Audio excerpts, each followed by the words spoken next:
नमस्कार दर्शकों, बंधन समाचार में मैं हूं आपके साथ ऋचा वर्मा। खबर जिला बिजनौर से है, जहां से हम आपको दिखाते हैं हमारे संवाददाता तुषार वर्मा की खास रिपोर्ट। उत्तर प्रदेश के पूर्व मुख्यमंत्री अखिलेश यादव आज नगीना लोकसभा के नजीबाबाद विधानसभा के हशवाड़ा मैदान में रैली को संबोधित करने के लिए पहुंचे। अखिलेश यादव ने जनता को संबोधित करते हुए कहा कि 19 अप्रैल को होने वाले मतदान को लेकर अब की बार इंडिया गठबंधन के समाजवादी के प्रत्याशी मनोज कुमार और बिजनौर से सपा प्रत्याशी दीपक सैनी को भारी मतों से मतदान करके विजयी बनाने का काम करें। उत्तर प्रदेश के पूर्व मुख्यमंत्री अखिलेश यादव ने आज चुनावी जनसभा को संबोधित किया। मंच पर पहुंचे आप पार्टी के संजय सिंह ने बीजेपी पर प्रहार करते हुए कहा कि बीजेपी ने देश की सारी पूंजीपतियों के नाम पर कर दी है। उत्तर प्रदेश में अगर विकास हुआ है तो अखिलेश यादव की सरकार में विकास हुआ है। अखिलेश यादव ने जहां मेडिकल को लेकर एम्बुलेंस, महिलाओं और बच्चों की सुरक्षा को लेकर 100 डायल, पुलिस सहित शिक्षा और अन्य क्षेत्र में बढ़ चढ़कर काम किया था। आदरणीय अखिलेश यादव जी समाजवादी पार्टी के इस क्षेत्र से माननीय विधायक जी, समाजवादी पार्टी के प्रत्याशी और आपके समर्थन से जो यहाँ से चुनाव जीतने जा रहे हैं मनोज कुमार जी के लिए एक बार जोरदार तालियां आप लोग मिलकर बजा दीजिए। समाजवादी पार्टी के सभी माननीय नेतागण, कांग्रेस पार्टी के, आम आदमी पार्टी के नेता कार्यकर्तागण, साथियों और दोस्तों, कहां से शुरू करें और कहां खत्म करें। वतन की जो हालत सुनाने लगेंगे तो पत्थर भी आंसू बहाने लगेंगे। वतन की जो हालत सुनाने लगेंगे तो पत्थर भी आंसू बहाने लगेंगे। अगर भीड़ में खो गई आदमियत तो उसे ढूंढने में जमाने लगेंगे। आदमियत का, इंसानियत का कत्ल किया जा रहा है मौजूदा सरकार के अंदर। उसको बचाने के लिए हम सारे लोग इकट्ठा हुए हैं। और उत्तर प्रदेश के अंदर अखिलेश यादव जी के नेतृत्व में जो इंडिया गठबंधन की लड़ाई चल रही है, हम सबको संकल्प लेना है कि उत्तर प्रदेश की राजनीति से भी भारतीय जनता पार्टी की राजनीति को, नफरत की राजनीति को खत्म करना है। इंसानियत की, मोहब्बत की, भाईचारे की, एकता की राजनीति को जिंदा करना है, आगे बढ़ाना है। और समाजवादियों का तो इतिहास यही रहा है। मैं एक दिन बता रहा था अखिलेश जी को, मैं समाजवादी युवजन सभा में था, मुझे गिरफ्तार किया सुल्तानपुर के जिला प्रशासन ने और हमारे 2 साथी जेल में रह गए। मैं अपनी जमानत उठा के दोबारा जेल में गया। 6 महीने जेल में रह के आया हूं और निकलते ही नरेंद्र मोदी जी से मैंने कहा, आपकी किसी जेल, लाठी और मुकदमे से मैं डरने वाला नहीं हूं। भेजना चाहे जितना भेजना चाहते हो, लगाओ मुकदमा जितना लगाना चाहते हो, चलाओ लाठी जितनी चलानी चाहते हो। जितनी तुम लाठियां चलाओगे उससे ज्यादा हमारे सीने और कंधे उन लाठियों का सामना करने के लिए तैयार रहेंगे। जुल्म की इंतहा कर दी। 10 साल हो गए इस सरकार को, ये नहीं बताते कि क्या किया 10 साल में। एक के बाद दूसरा जुमला, दूसरे के बाद तीसरा जुमला। लोगों ने कहा मोदी जी का संकल्प पत्र आया है। मैंने कहा यह संकल्प पत्र नहीं है, जुमला पत्र है, जुमला पत्र। जुमला बोलने का काम करते हैं प्रधानमंत्री जी। क्या कहता 2014 में आपसे? बोले भाइयों और बहनों 2 करोड़ नौकरी नौजवानों को हर साल दूंगा। फिर कहने लगे किसानों की आय 2 गुना हो जाएगी। फिर कहने लगे देश से महंगाई खत्म होगी। फिर कहने लगे इतना काला धन लाएंगे, इतना काला धन लाएंगे, इतना काला धन लाएंगे कि हर आदमी के खाते में कितना जमा हो जाएगा? जोर से बोलिए। 15 लाख आ गए, 15 पैसे भी नहीं आए, 15 पैसे भी नहीं आए। और हमारी माताओं बहनों ने अपने पति से बचाकर जो 1500 की नोट संदूक में रखी थी कि बेटी की शादी होगी तो ये पैसा काम आएगा, जब छोटा सा घर बनाना होगा तो पैसा काम आएगा, कोई बीमार हो जाएगा तो ये पैसा काम आएगा। नरेंद्र मोदी जी ने कहा माताओं और बहनों यही काला धन है, लाइन में लग के इसको जमा करो। उसको भी जमा करा लिया। नोटबंदी कर दी देश के अंदर, काला धन तो आया नहीं। आप याद रखिएगा, एक ही आदमी को हिंदुस्तान की सारी संपत्ति देते जा रहे हैं, अपने दोस्त को सारी संपत्ति देते जा रहे हैं। कोयला उसी के नाम, स्टील उसी के नाम, सेल उसी के नाम, रेल उसी के नाम, बिजली उसी के नाम, पानी उसी के नाम। उस आदमी का क्या नाम है आप सब लोग जानते हो ना? मोदी जी का दोस्त क्या नाम है? जोर से बोलिए। अडानी। तो हम आदरणीय अखिलेश यादव जी के नेतृत्व में इंडिया के लिए काम करेंगे और प्रधानमंत्री नरेंद्र मोदी जी अडानी के लिए काम करेंगे। याद रखना, याद रखना, याद है ना आपको? मुख्यमंत्री थे अखिलेश यादव जी, एम्बुलेंस की सेवा यहां पर चलाई। मुख्यमंत्री थे अखिलेश यादव जी, तो यहां बेरोजगारी भत्ता उस समय दिया गया, लैपटॉप बांटा गया, स्कूल बनाने का काम, अस्पताल बनाने का काम, बड़े बड़े हाईवे बनाने का काम अखिलेश यादव जी के नेतृत्व में उत्तर प्रदेश के अंदर हुआ। तो अखिलेश यादव जी एम्बुलेंस की सेवा देते हैं, बेरोजगारी भत्ता देते हैं, लैपटॉप देते हैं। और प्रधानमंत्री नरेंद्र मोदी जी क्या कहते हैं? प्रधानमंत्री नरेंद्र मोदी क्या कहते हैं? एक चुनावी सभा में भाषण दे रहे थे मोदी जी, उन्होंने कहा ये तो जब चुनावी रैली में जाते हैं तो कहते हैं भाइयों और बहनों आपके लिए स्कूल बनवाएंगे, अस्पताल बनवाएंगे, एम्बुलेंस की सेवा शुरू करेंगे, बेरोजगारी भत्ता देंगे। और जब प्रधानमंत्री जी जाते हैं रैलियों में तो कहते हैं गांव-गांव में कब्रिस्तान है तो शमशान होना चाहिए कि नहीं होना चाहिए? कहते हैं कि नहीं कहते हैं? हमको शमशान नहीं चाहिए, हमको अपने बच्चों के लिए स्कूल चाहिए, अस्पताल चाहिए, अच्छी शिक्षा चाहिए, बिजली चाहिए, पानी चाहिए। क्या कर रहे हैं देश में? चुनी हुई सरकारों को बर्खास्त कर रहे हैं, चुनी हुई सरकारों को तोड़ तोड़ के गिरा रहे हैं। झारखंड में एक आदिवासी नेता, एक मुख्यमंत्री को, हेमंत सोरेन को पकड़ के जेल में डाल दिया। दिल्ली के 3 बार के चुने हुए मुख्यमंत्री को, लोकप्रिय मुख्यमंत्री को, अरविंद केजरीवाल को पकड़ के जेल में डाल दिया। आज मैं पूछना चाहता हूं आप लोगों से, नगीना के लोगों से मैं पूछना चाहता हूं, जरा हमको बताओ, अगर कोई आदमी चुनाव जीत रहा होता है तो अपने विरोधियों को गिरफ्तार कराता है क्या? गिरफ्तार कराता है क्या? गिरफ्तार कराता है क्या? अरे अखिलेश यादव जी को सीबीआई का नोटिस, कांग्रेस पार्टी का खाता सीज कर दिया, कहीं किसी को पकड़ते हो, कहीं किसी को पकड़ते हो। और 2014 के बाद हिंदुस्तान में एक वॉशिंग मशीन आई है जिसका नाम है नरेंद्र मोदी वॉशिंग मशीन। बड़े बड़े भ्रष्टाचारियों का पाप धुल देते हैं।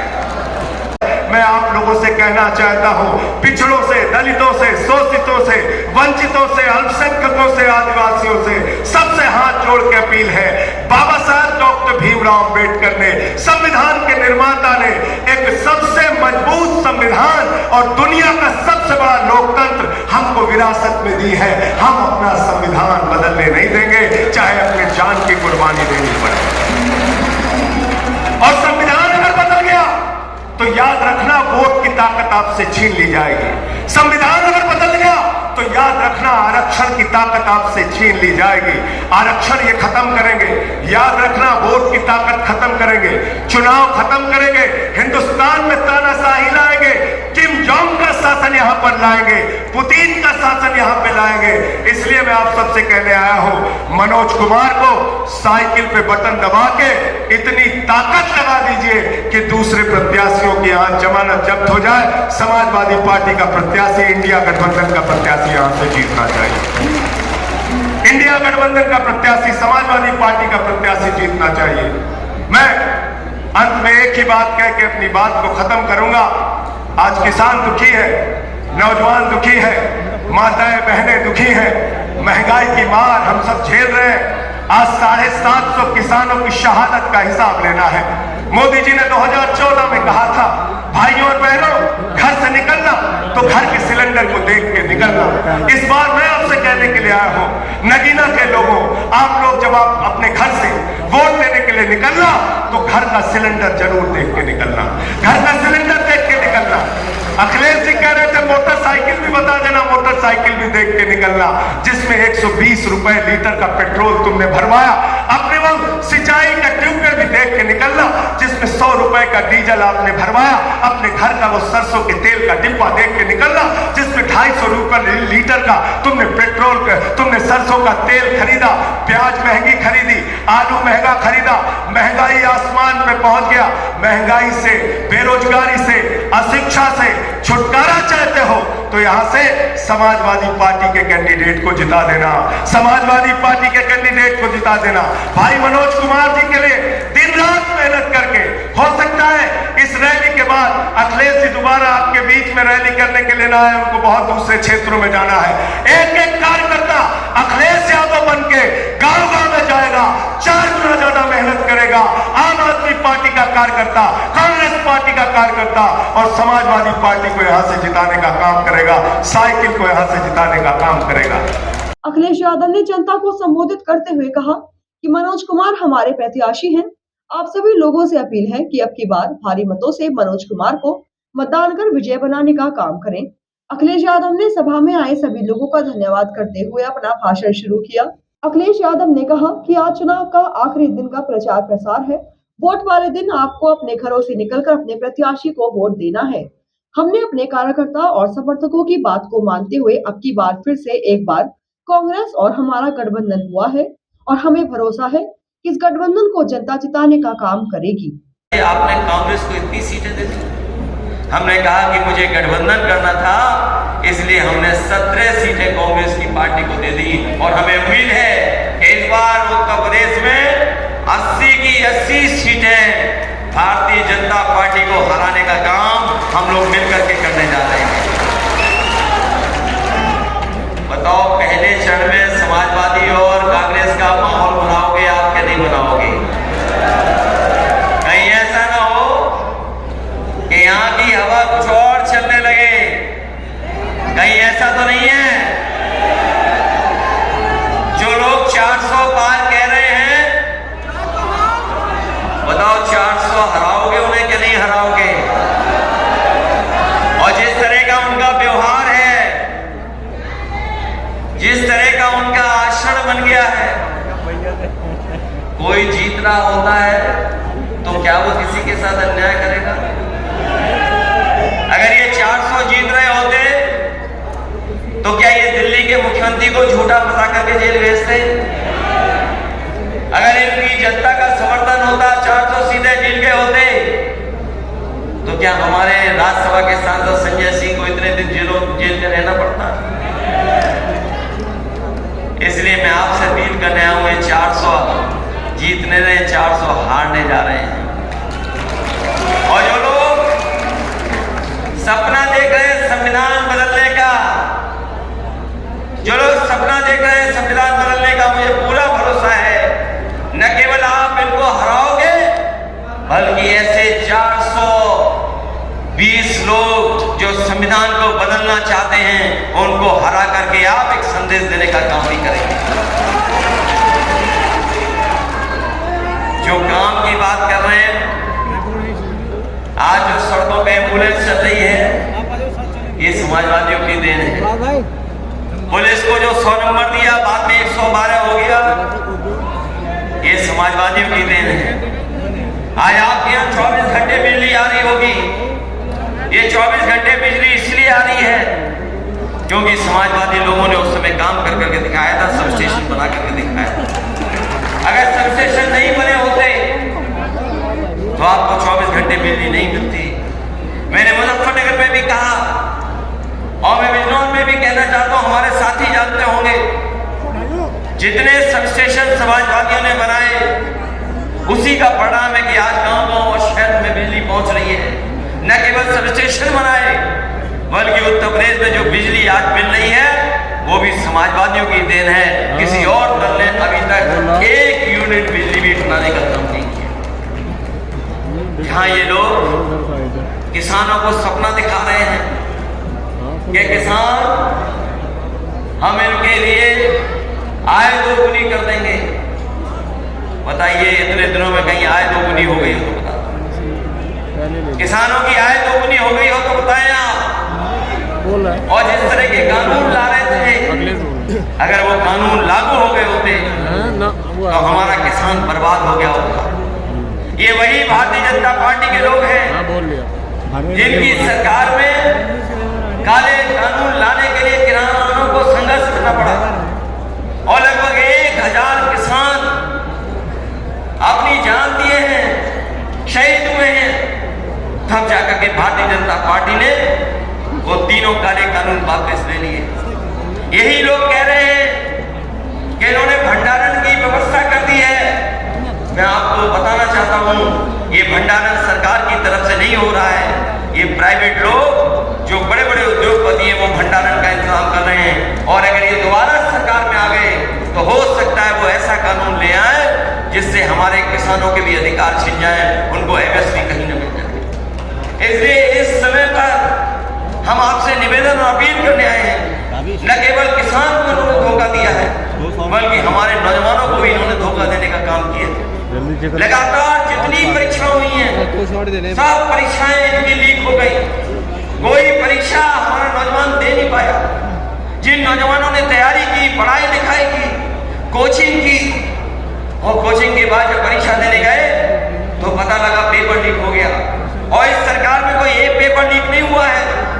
अगर पुराना रिकॉर्ड उठा करके देखेंगे आप तो इस सरकार में लगभग 10 पेपर लीक हुए, 10 परीक्षाएं लीक हुई हैं। मैंने कई बार गणित बताया और मैंने कहा कि अगर 60 लाख बच्चे परीक्षा से दूर रह गए और अगर केवल उनके माँ बाप को मिला दिया जाए और जिस परिवार के एक सदस्य ने अगर परीक्षा छूट गई जिसकी, अगर 3 सदस्यों को हम मिला लें और 60 लाख की अगर परीक्षा छूटी है तो 60 लाख गुना 3 अगर हम कर दें तो 1 करोड़ 80 लाख बनता है। और यही 1 करोड़ 80 लाख अगर हम 80 लोकसभा से भाग दे दें तो कम से कम हर लोकसभा में 2,25,000 वोट भारतीय जनता पार्टी का खत्म होता है। 2,25,000 वोट जो भारतीय जनता पार्टी के खत्म हो गए हैं, क्या उसकी कोई भरपाई भारतीय जनता पार्टी ने की? न केवल इनकी सरकार में पेपर लीक हुए हैं, बल्कि अग्निवीर जैसी व्यवस्था लागू की है। और ये अग्निवीर व्यवस्था ऐसी है कि जिसमें शहीद होने पर कोई सुविधा नहीं मिलने वाली। और अग्निवीर नौकरी 4 साल की है। 4 साल से कौन सी आप सीमा की रक्षा करा देंगे? हम अपने नौजवानों को भरोसा दिला के जा रहे हैं।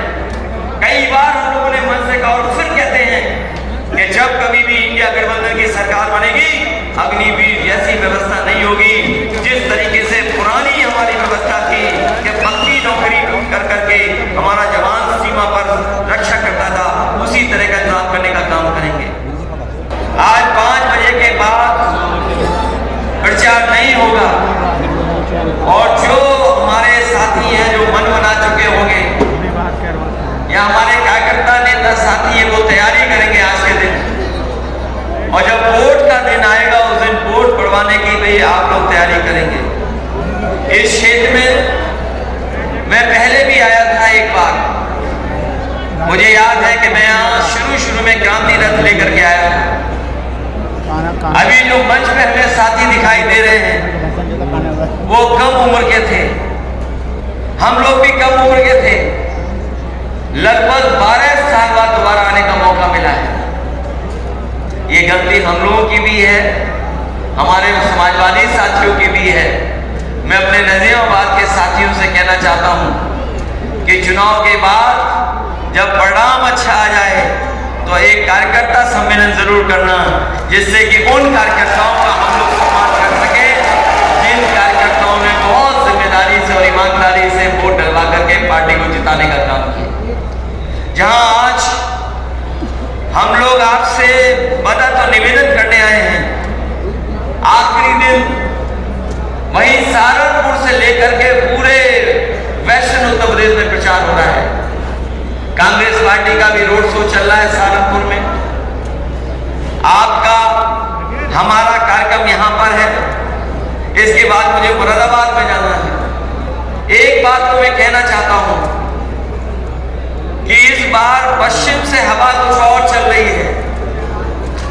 जो लोग कभी पश्चिम से हवा चलाते थे, इस बार पश्चिम के लोगों ने मन बना लिया है कि भारतीय जनता पार्टी का पूरा सफाया करने का काम करेंगे।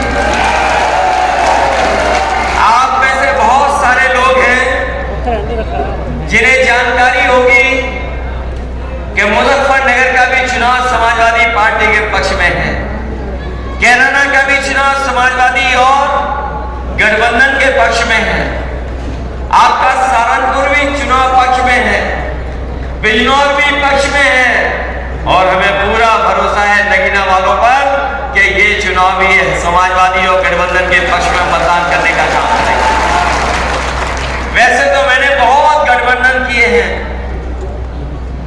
जब से हम लोग सरकार बनाने के लिए तैयारी कर रहे थे, बहुत सारे दलों को हम लोगों ने जोड़ने का काम किया, अलग अलग दल उन्हें जोड़ने का काम किया। जब पिछला लोकसभा चुनाव था 2019 का, मुझे याद है बहुत सारे उत्तर प्रदेश के लोग ये चाहते थे कि अगर भारतीय जनता पार्टी से आपको मुकाबला करना है तो आपको बहुजन समाज पार्टी के साथ गठबंधन करना पड़ेगा। जब गठबंधन की बात शुरू हुई, सीटों का बंटवारा शुरू हुआ, तो मुझे याद है कि बहुजन समाज पार्टी के नेता ने सबसे पहले कहा कि ये बिजनौर और नगीना सीट हमें चाहिए, ये समाजवादी पार्टी न लड़े, ये बहुजन समाज पार्टी लड़े, तो हम गठबंधन की बातचीत को आगे करने का काम करेंगे। मुझे याद है, क्योंकि गठबंधन को बनाने के लिए हमें 1 मिनट नहीं सोचना पड़ा। मैंने उसी समय बहुजन समाज पार्टी के पक्ष में फैसला ले लिया कि हाँ, बहुजन समाज पार्टी के लोग चुनाव में हमको लड़ेंगे। मैं धन्यवाद देता हूं आप सबका। मैं आभारी हूं कि उस समय भी आपने गठबंधन को जिताने का काम किया। कोई नहीं सोचता था कि बहुजन समाज पार्टी जो शून्य है वो सीटें पा जाएगी, लेकिन बिजनौर और नगीना के लोगों ने जिस तरीके से माहौल बनाया था और उसका परिणाम हुआ कि गठबंधन जो उत्तर प्रदेश में बना, उसने भारतीय जनता पार्टी को 15 सीटें हराने का काम किया। 2019 में आप आंकड़े निकाल करके देख लीजिए, देश में अगर किसी ने भारतीय जनता पार्टी को सबसे ज्यादा सीटें हराने का काम किया तो वो केवल समाजवादी पार्टी और उस समय जो गठबंधन बना था उसने हराने का काम किया था। अभी जब गठबंधन की तैयारी हुई, इंडिया गठबंधन की चर्चा शुरू हुई, मैं जानता हूं बहुत सारे लोग दिली ये सोचते थे कि ये कैसे भी गठबंधन हो जाए। जब अखबारों में पढ़ते थे कि गठबंधन कुछ हो नहीं पा रहा है, कुछ सीटों को लेकर के झगड़ा है, तो हमारे बहुत सारे लोग निराश हो जाते थे। कहना चाहते थे लेकिन दिल में बात रखते थे, दिल से बात नहीं बाहर निकालते थे। हम अपने कार्यकर्ता नेताओं से भी जब अकेले में बात करते थे तो वो कहते थे कैसे भी गठबंधन कर लेना, अगर गठबंधन करोगे तो आपका माहौल भी अच्छा होगा, सीटें भी ज्यादा जीतोगे। मुझे याद है कि हमने अपने कार्यकर्ताओं की बात मान ली, नेताओं की बात मानी, और यहाँ जितने लोग बैठे हैं वो दिल सोचते थे कि समाजवादी पार्टी और कांग्रेस का गठबंधन हो जाएगा तो हम दोनों दल मिलकर के मुकाबला कर ले जाएंगे। और उसी का परिणाम है कि समाजवादी पार्टी ने अपनी हार का नहीं सोचा, सीट का नहीं सोचा,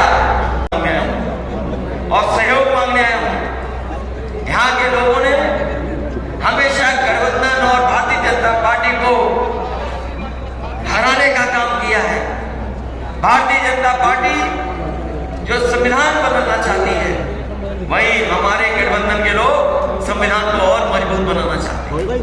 ये संविधान इसलिए बदलना चाहते हैं क्योंकि नौकरी नहीं देना चाहते, नौकरी में जो आरक्षण मिलता है उस आरक्षण को खत्म करना चाहते हैं। ये आरक्षण खत्म करेंगे, और अभी तो इन्होंने अग्निवीर खत्म की है, ये अग्निवीर जैसी व्यवस्था लागू की है।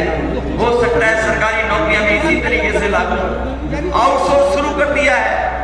हमारी और तमाम नौकरियां हैं, उनको भी उसी दिशा में ले जाने का काम करेंगे। इसलिए हम आपसे कहना चाहते हैं, देश के भविष्य के लेकर के और हमारे समाजवादी पार्टी और गठबंधन के जो प्रत्याशी हैं, इनके जिताने के लिए हम सब मिलकर के आप सभी करने आए हैं। मुझे पूरा भरोसा है कि मनोज कुमार जी को आप ऐतिहासिक वोट देकर के इनको जिताने का काम करेंगे। इनको जिताइए, इनकी मदद कीजिए। इनकी मदद इंडिया गठबंधन की मदद होगी। इनकी मदद आपके एक वोट से संविधान बचेगा, आपके एक वोट से लोकतंत्र के अधिकार बचेंगे, और एक ही वोट है जो भारतीय जनता पार्टी को सबक सिखाने का काम करेगा।